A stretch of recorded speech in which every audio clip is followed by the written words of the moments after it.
All right, guys, so let's get right into it. I'm going to go over my trading day here with you guys. You can tell by the thumbnail that we made $260 trading the Russell, which is the futures market. Sorry. So trading the RTY, which follows the IWM, which is just the Russell 2K.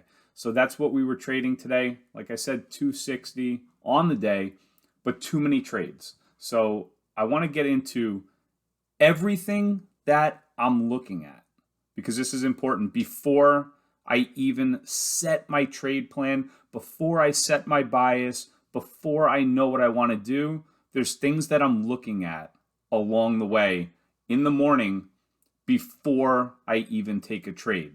So I hope that these videos are helpful for you guys because a lot goes into it. So if you don't mind, hit the thumbs up for the video and we'll get right into it. So what was I looking at this morning is the 10-year treasury and the dollar and the VIX. I'm going to show you the dollar.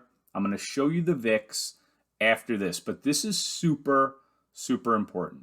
As we have seen, when the yields come down, the equity market has been acting a lot better. So you can see here, I mean, the 10-year hit highs here of 430, 4.30 just in the past week, and then dropped off a cliff, and then today continued to drop.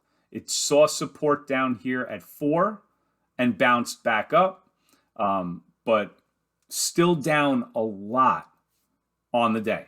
So that's one thing I like for more long trades, okay? So when this is down, it's usually better for the equity market. That's not the only thing I look at. Coming over here, and we're seeing a nice breakout here on the IWM. Really nice. So that's good. Right through this key level of resistance. Now we're trying to break out a little bit. But anyway, this is what I also look at. The VIX. The VIX is now down into the 27s. That's great. If we look at this, it was just at 30 yesterday. If we look at this on the 1 year, we're now really starting to pull on back. Since we started pulling back, the equity market has gone up. So when I came in this morning, saw the VIX coming down, the fear index, again for a second big day in a row. I loved it. Also, more of a bullish vibe to my trading. Not only that, we look at the dollar. We see the dollar starting to roll over. When the dollar comes down, that's good for the equity market. So you had three things. You had the bond market, you had the VIX, and the dollar index, all working in the favor of, me personally looking at the IWM, which was outperforming the SPY, outperforming the Qs. This is something that I wanted to trade to the long side. It was in the green all morning, really showing some nice strength. And not only that, on the daily chart, I want to show you guys a very key indicator that this just broke.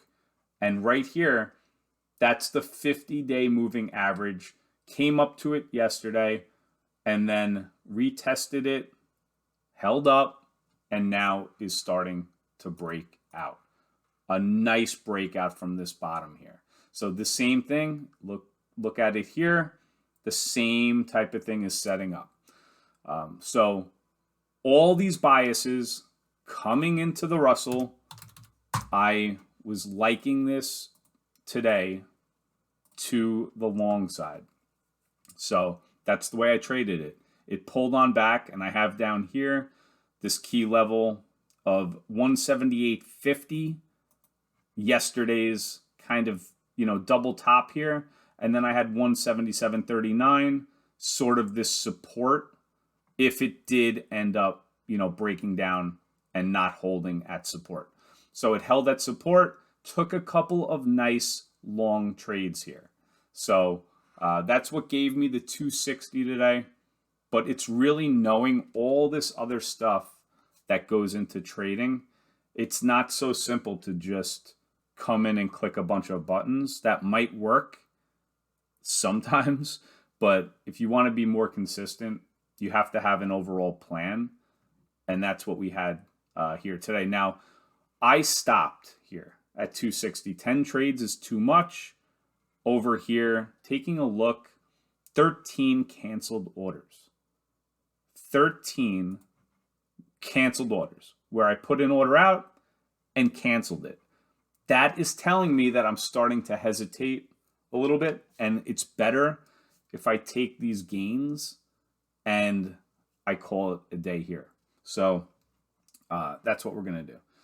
Hope you enjoyed the video. I hope that you get something out of these trade breakdowns and sort of looking at the overall market and all the forces behind the overall market, because there's a lot of macro coming in that is really weighing on markets and in sometimes pushing up markets. So it's, it's just good to know all of those things. Like I said, hit the thumbs up for the video, and I'll see you back on the next one. Take care, guys.